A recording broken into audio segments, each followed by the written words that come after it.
building almost entirely glass. Well, when he came across there, supersonic, every glass in the chapel broke. And he was about to be court-martialed. But all the students in the academy got together and raised enough money to pay for all the glass and kept him from getting canned. And it was fun. Well, there were several interesting events in Korea, which you might be interested in. One was my favorite, and that's trying to put a bomb in a tunnel. In North Korea, many railroads, and in many cases, they would go through a hill, tunnel through the hill. Now in the daytime, you wouldn't see a train, you wouldn't see a jeep, you wouldn't see a soldier. However, at night, once it got dark, out they come. The trains would come out of the tunnels, troops, trucks, everything. And they'd go about business fixing things that were broken. Well, the point of this exercise was you got a railroad track heading into this tunnel. And what we did, we had a bomb or two. We'd come screaming up this railroad track, get just to the right point where you'd drop it and want that bomb to go bouncing into that tunnel. Well, that bomb is armed. If it did get in the tunnel and hit the edge here, you had better not be close to it, because you'd get blown out of the sky. You never could yourself, you never could tell if you got the hit. If you had a wingman, he'd say, yeah, it went in the tunnel. Well, what would happen if it went in the tunnel? I think there's a train in there, 16 trucks, 500 troops. One bomb would probably take care of them all. Just an old iron bomb. That was a lot of fun. One of the earliest missions up North Korea, you're up about 30,000 feet. You look down and hey, there's all kinds of sparkles down there. They're having fireworks. Well, about a second later, the sky suddenly turns black with red cherry centers. They've got big anti-aircraft guns shooting at you. So, ooh, you better get out of there. It's like the Polish pilot says, let's do a 360 and get out of here. Another one, a fun one. This was a fun one, but really difficult.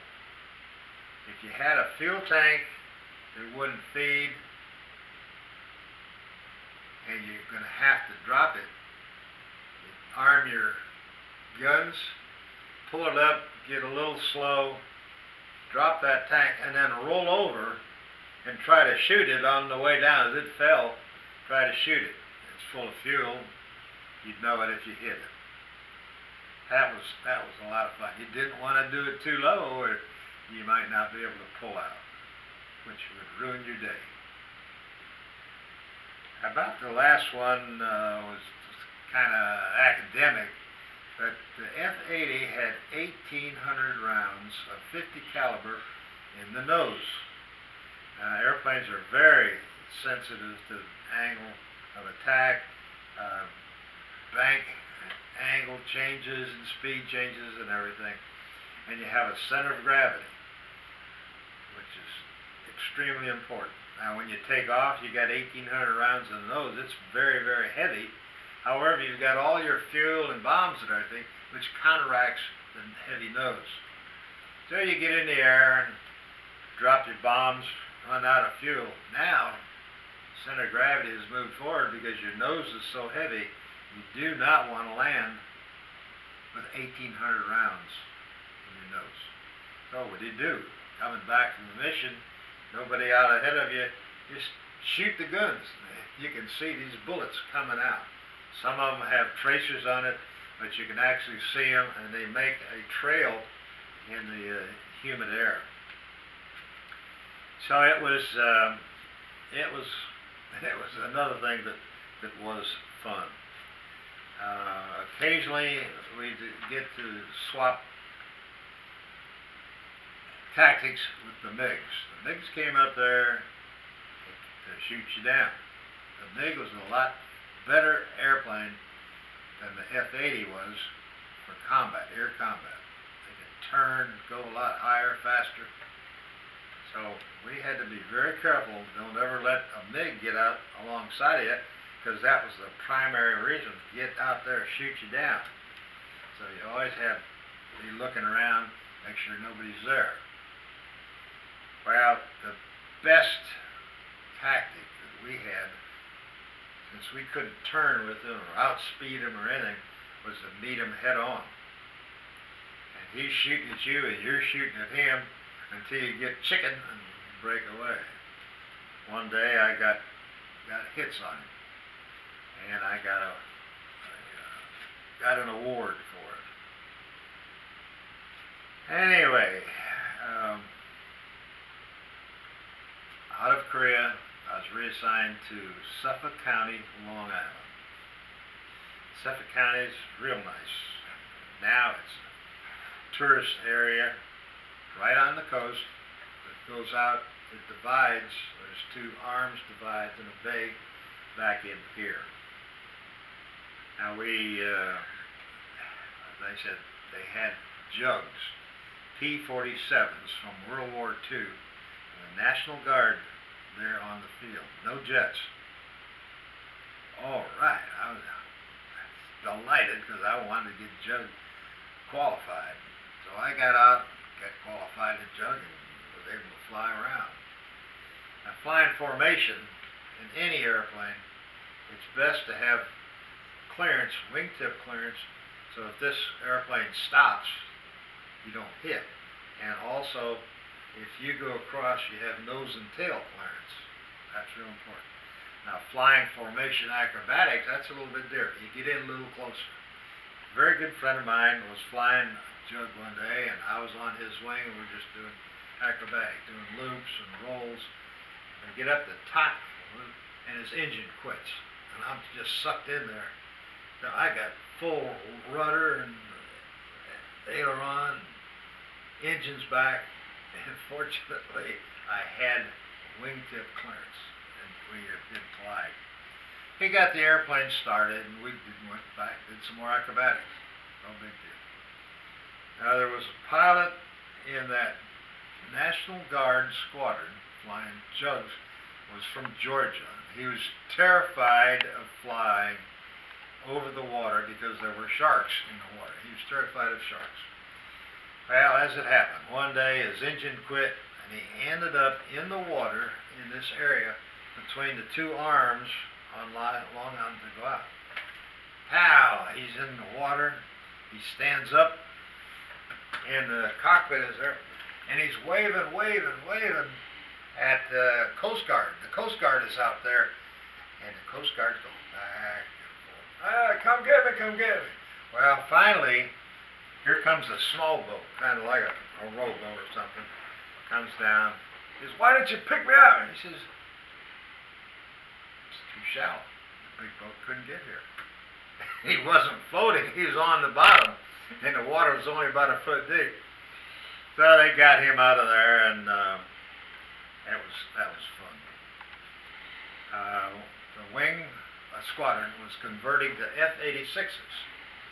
So I was F-86 qualified, so I was ferrying airplanes back and forth. We'd go to Columbus, Ohio, get a F-86, bring it back to Long Island, and then the Guard would take one of their jugs down to Puerto Rico.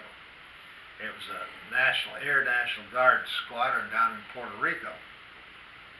And they didn't like the name that made P-R-A-N-G, Puerto Rican Air National Guard. Prang. Well, of course, that's a crash. They didn't like that. Anyway, we got all the airplanes converted. I had a couple T-33s now, F-86Fs, super newest of the new. And we did a lot of training because we were going to be transferred to North Africa, the French Morocco. The French at that time still had troops in Dien Bien Phu when they lost them. lost that battle. Well, we were stationed here at Sidi Slimane, C-S-I-D-I, Sidi Slimane. That was 60 miles from Rabat. I lived in Rabat. So 60 miles we had to drive back and forth. Now over here was Navy base, Leoti. Down here's Rabat, and further on down ways was another American base that was right at Casablanca. So we were flying again. It's lots of fun getting to the bad guys. Now we landed on the field. It was hot. A couple of us, I think 6 of us, decided let's go up in the Atlas Mountains, which is right north above the Sahara. Let's go up and camp out. So hey, good idea. So from the motor pool we got us a nice big truck. From the mess hall we got all kinds of canned foods, stuff, and gallons of canned orange juice and tomato juice and canned this, spam, and potatoes and everything. A frying pan, loaded up, and head off for the Atlas Mountains, which is about 100 miles north of Sidi Slimane. And we start up there, and it is hot. Up we go. We get about 3/4 of the way there, and the truck breaks down. We just happen to be in an Arab village, and we do find a phone, call the base, motor pool, and say, well, we'll send a Jeep up with a new carburetor and a mechanic. All right, well, we were all prepared. We could just go over to the side and open up sleeping bags. Didn't matter how long. We had food, so it wasn't a big problem. Well, somehow we get a call. One of the Arab guys comes out and says, hey, you got a call? We went back and talked. I said, yeah, the Jeep got about halfway there and it broke down. So we've got another Jeep bringing 2 carburetors to come up and fix it. Well, we got it fixed, finally. We went up into the hills. On the way up in the hills, we went by this thing called White City. It was right on the edge of a town, small Meknès. White City. White City, the buildings were all painted white. And around these buildings was a high fence, barbed wire across the top. White City was a prison for the ladies. Whatever crime they had committed, they had been sentenced to 6 months, 6 years, whatever, for their crime. Now, they didn't have to wait the whole 6 years if they could buy their way out. Now, when we went by this White City, there's one woman, another one. The fence was just absolutely lined up with the ladies, trying to get somebody to come and visit them and they could make some money. That was kind of interesting. Went up to the area where we're going to bed down. It was up in the hills, right alongside of a real nice deep lake. Who's got the water? Did she bring water? We didn't have any water.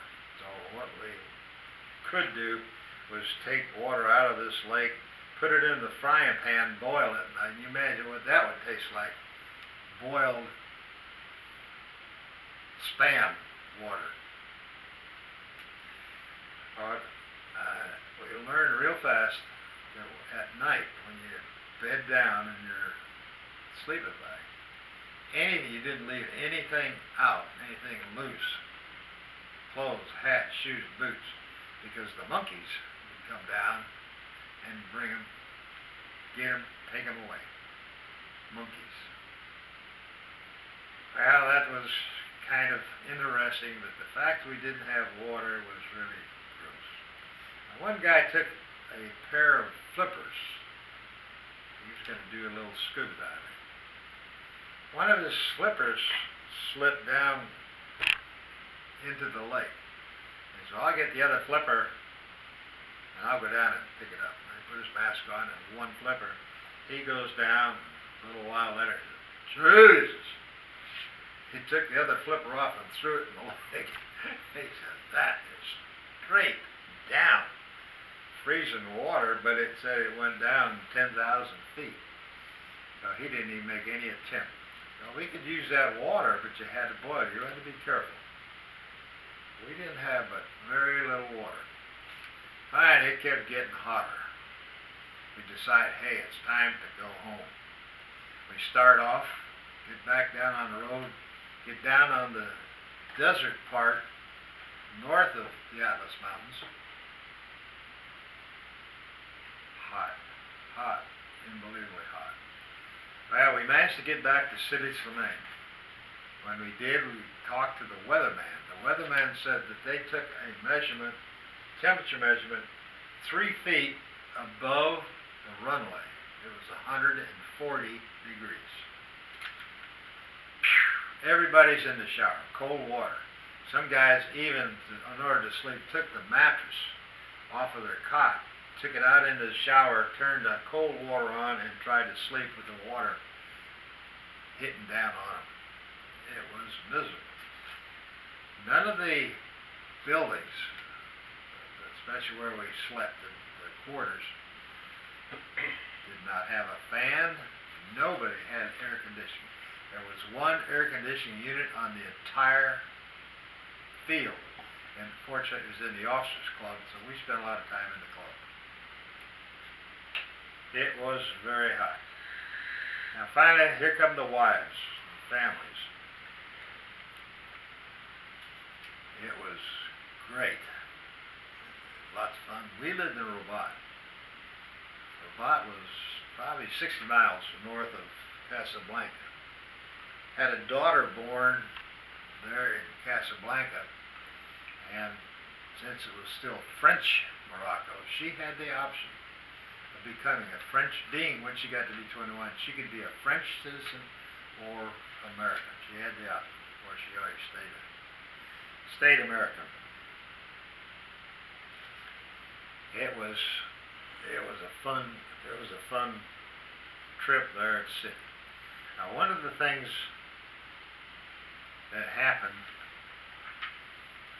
that I kind of, in a way, hate to mention, but flying F-86s in Rabat Saleh was the headquarters of the Air Force in North Africa. They had a real good 2-star general. He'd been our commander at flying school when we graduated out of Phoenix. He was qualified. He was a fighter pilot. He was qualified in the airplane. Very seldom got to fly.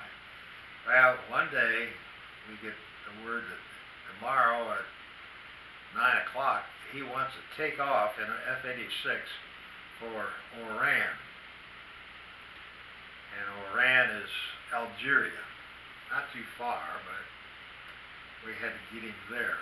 So we took fuel, 2 airplanes, got all the flight plans, and put everything on a card.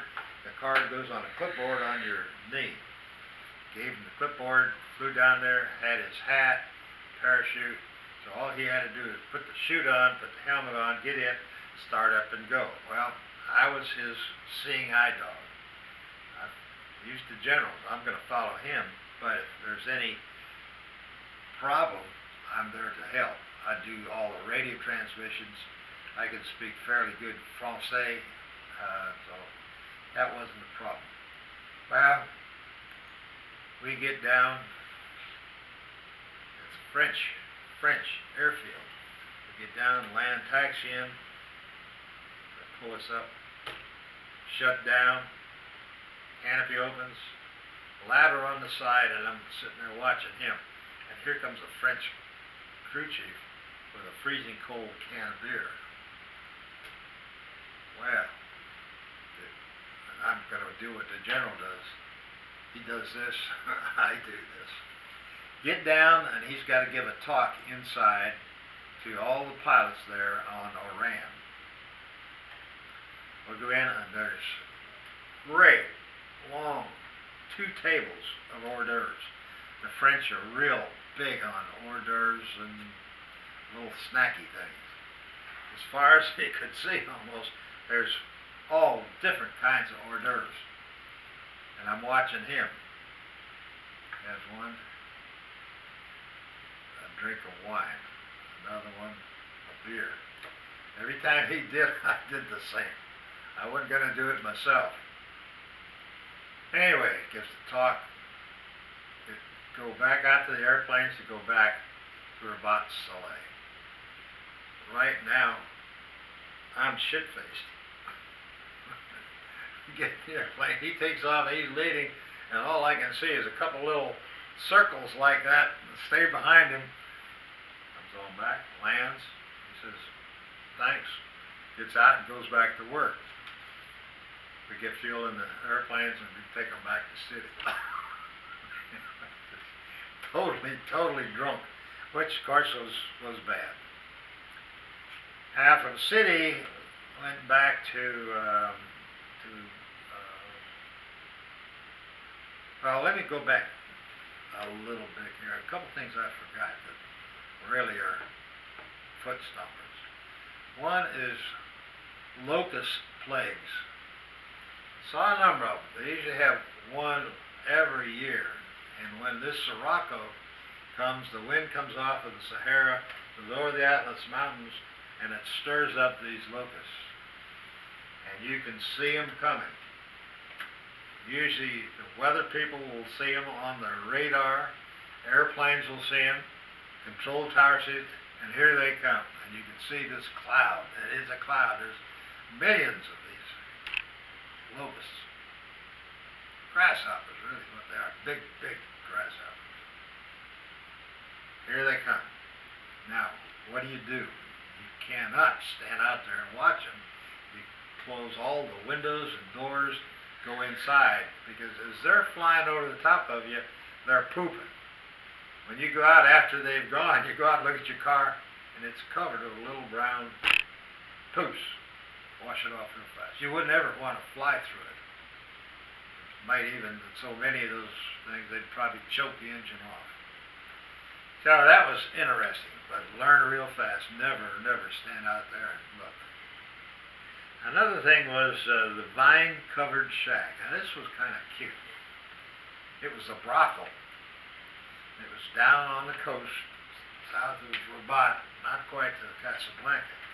And it was a absolute brothel. However, it was kind of like 2 sides.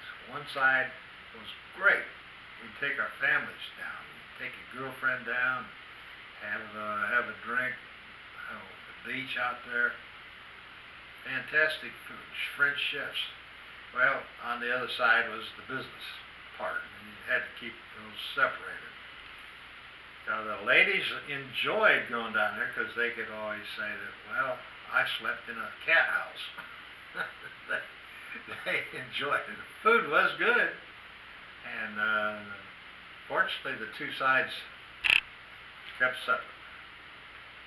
And then one other thing, that food was good. And the French are always wine lovers. At that time, you could buy a poor grade champagne bottle less expensive than a bottle of Coke. So needless to say, we drank a lot of champagne. Had a trip, had a Navy officer, was one of our pilots. He arranged his visit on an aircraft carrier out in the mid. We went out and were flown out to it, got on, and one of the things that really impressed me was how small areas were. They had everything packed in. I was in a compartment with another Navy lieutenant. We had one bunk, and here, with maybe that much room for your drawers for clothes and stuff. This guy was a weightlifter, and underneath his bed he had a set of weights. And what he'd have to do is he'd get down on his knees and pump iron, roll it back underneath there. There was a disaster in Greece. There was a big earthquake, flood and everything. So our carrier was programmed to go over there and provide relief, water primarily.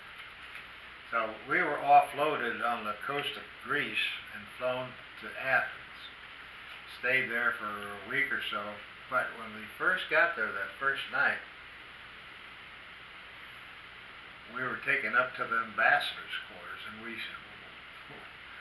stayed in the American ambassador's quarters. First night they had great, huge bowls of champagne full of fruit. All the hors d'oeuvres again, and it was fantastic. We got to stay there. Went to all of the sites, the Acropolis, all the historic items. Now, before we left City Slimane and come back to the United States, there was another squadron, a sister squadron. They were stationed down at New Asser, which was at Casablanca. And one of the things that we really enjoyed, everybody, was to go up to Germany and spend some time. You could go shopping, great German food, other activities.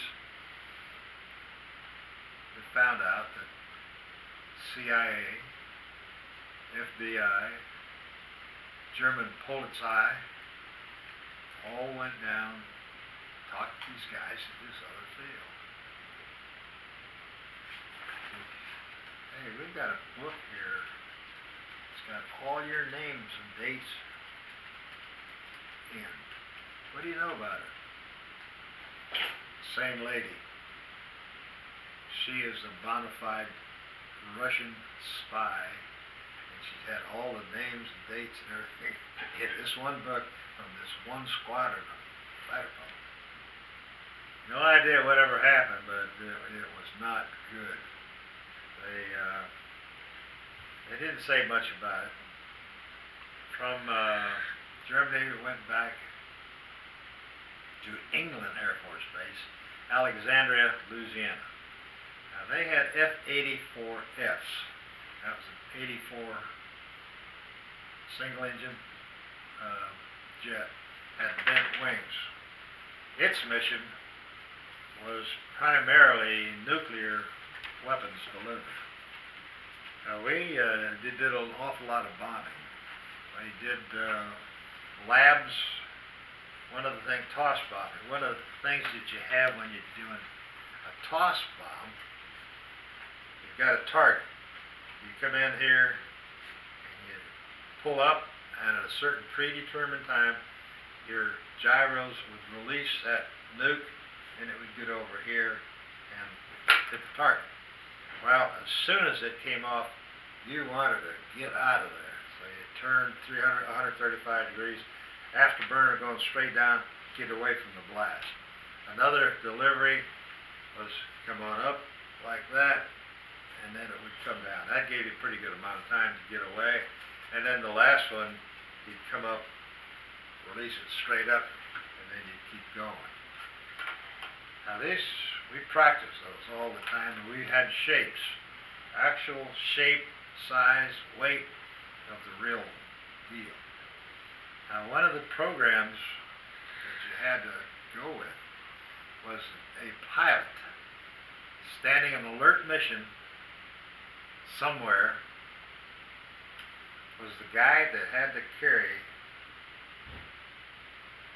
the hearts of this, the brain of this thing, put it in, cover it up, and go sit in the cockpit on alert. But actually hold that squash, put it in there. Two different types of bombs. It was during the Cold War. Dropped a lot of them. Now, one of the real memorable events there was a high-speed run. Now, this run, high-speed, single engine, no refueling.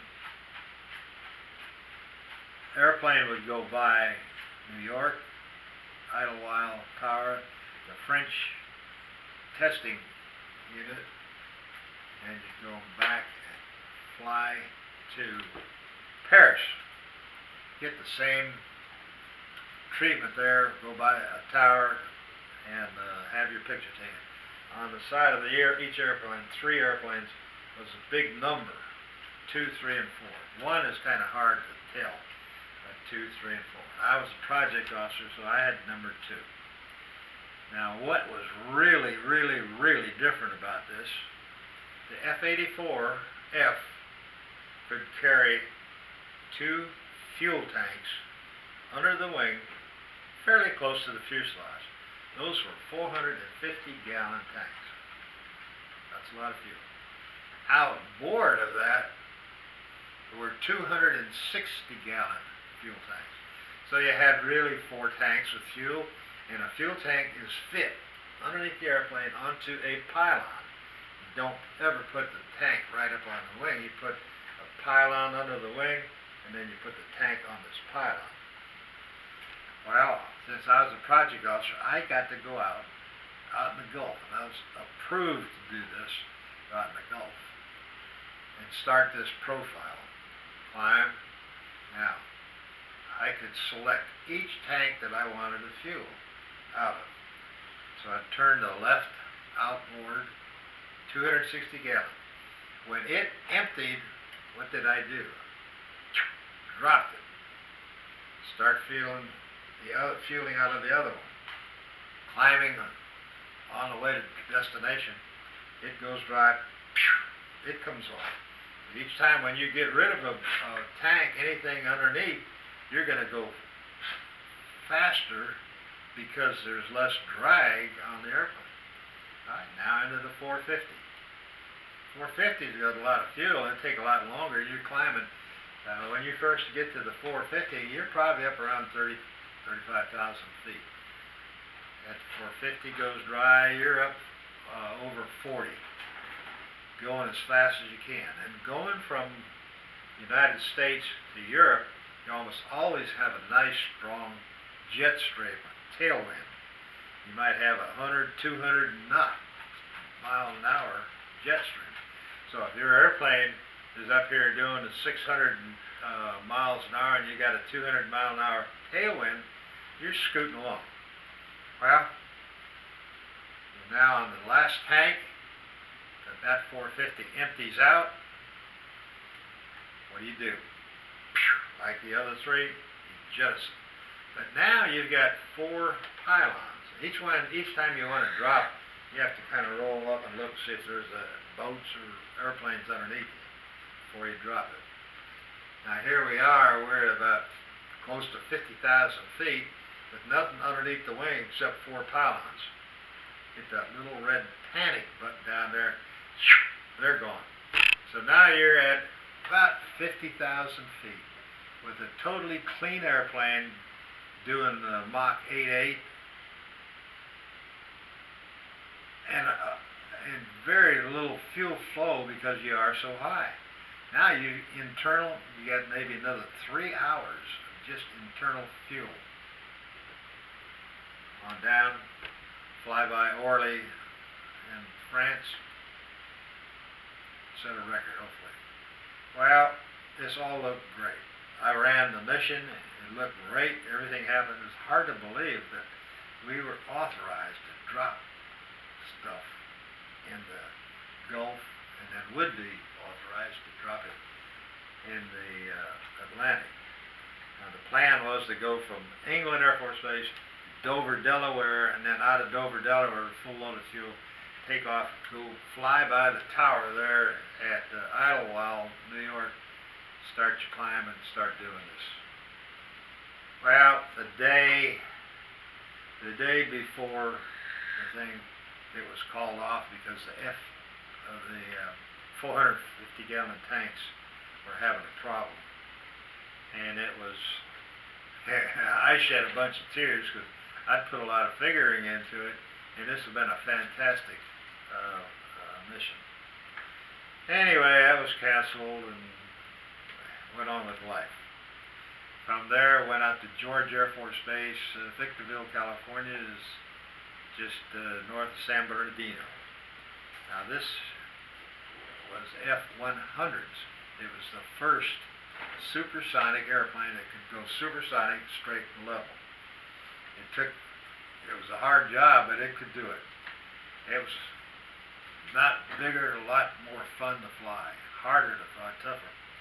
Anyway, their mission was air to air, not air to ground, dropping nukes, but air to air, shooting other airplanes down. So we did a lot of rat racing, call them hairballs. Just that was what we were there for. Now we'd get into these things, and one of the areas that we're cleared to do just about anything.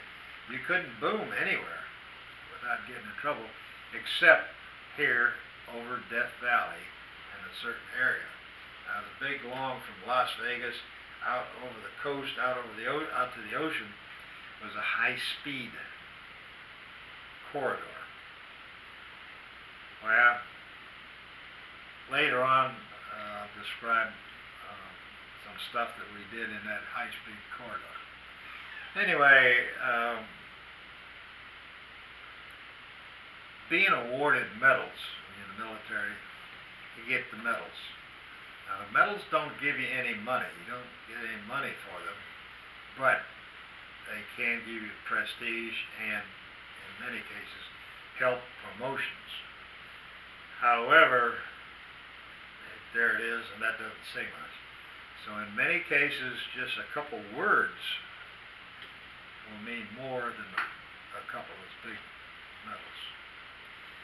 One example was one day there was two airplanes coming out of Las Vegas, two F-100s in formation, down fairly low, around 15,000 feet. Up here around 30,000 feet, there's a flight of four. This flight of four was being led by a guy named Joe England, an astronaut, test pilot, major general now. He sees those two and goes, oh man, no, we can tear them up. So here they come, they go on down. Well, unfortunately for Joe, the guys in the two airplanes see them and meet them, engage them, tear them a new one. And a little while later, when he was being interviewed, Joe said, I thought we could wipe that flight of two out. We had 4 to 2, and we had the advantage. He said, however, it didn't turn out that way. And he says, I didn't know that I was fighting the world's two best fighter pilots, Jaeger and Woske. Can't hardly beat that.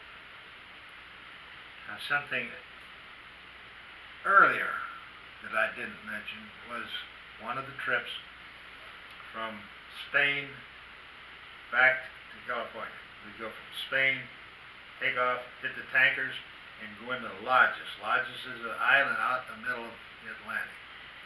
Everybody popped in Sevilla, and the military goes through there and lands there. Well, we took off from Sevilla, hit the tankers, come on, landed, everybody landed. Going to spend a couple hours there while they refuel the airplane. The crew can eat, take a little nap. Well, I went in and I found a nice sofa. It was a fairly high back sofa. I laid down in it. It's looking out away from everybody. I just couldn't see anybody. They couldn't see me. And I lay down there to take my nap. Well, I had this number 2 guy. He was the junior. He was the least qualified. He was my wingman. Like I said, I'm the leader. He's 2. Got another element leader and a number 4 guy in my flight. Well, I'm laying there just getting ready to go to sleep, and I heard 2 guys walk up and sit down on a sofa right behind me. They couldn't see me. I couldn't see them. And they start talking. They sounded fairly young, and hey, this one guy was my number 2 man. And he chatted fighter pilot stuff, getting ready to go out to the airplanes and fly back to Newfoundland would be the next landing spot after we come off the tankers.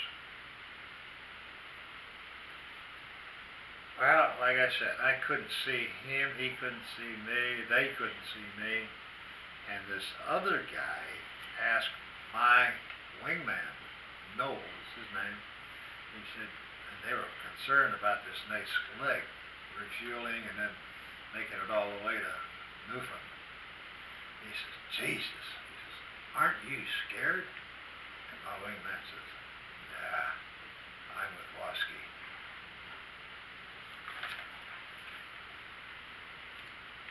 And the next leg, we finally got around to taking off, climbed to altitude, rendezvous with our tanker, start fueling. Normally what you do for a long leg, the tanker leads and the fighters just stay out here and fly formation. You usually will cycle through. When you first get up, you'll hit the tanker, take fuel, move on, and all four birds have a half a load. Well, that all went good, and we're getting to the point of where we're going to get our last refueling. The tanker's going to turn around and go home, and we're going to press on to Newfoundland.